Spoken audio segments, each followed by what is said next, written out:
महाराष्ट्रातील शनी शिंगणापूर हे गाव तुम्हाला माहित असेलच, पण शनिदेव या गावात कसे आले, कधी आले याबद्दल तुम्हाला माहित आहे का?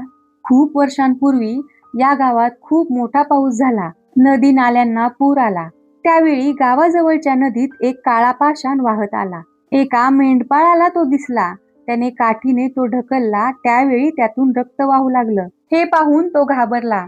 त्याने गावात जाऊन ही सर्व हकीकत गावकऱ्यांना सांगितली. त्याच रात्री एका शनी भक्ताच्या स्वप्नात शनिदेव आले आणि म्हणाले, हा काळा पाषाण माझेच प्रतिरूप आहे. मला या गावात घेऊन या आणि या गावाच्या मध्यभागी माझी स्थापना करा. पण माझ्या मंदिराला छत्र बांधू नका. माझ्या स्थापनेनंतर या गावाच्या रक्षणाची जबाबदारी माझी राहील.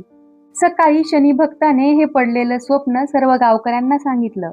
मग सर्व गावकऱ्यांनी मिळून शनिदेवांना वाजत गाजत गावात आणलं आणि त्यांची विधिवत प्राणप्रतिष्ठा केली.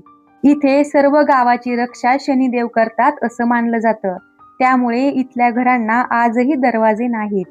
जर कोणी चोरी करण्याचा प्रयत्न केला तर त्याचे डोळे जातात. शनिदेव त्याला कठोर शासन करतात. शनिदेवांची ही कथा तुम्हाला माहित होती का? शनिदेवांची कृपा प्राप्त करण्यासाठी कमेंटमध्ये जय शनिदेव असं लिहा.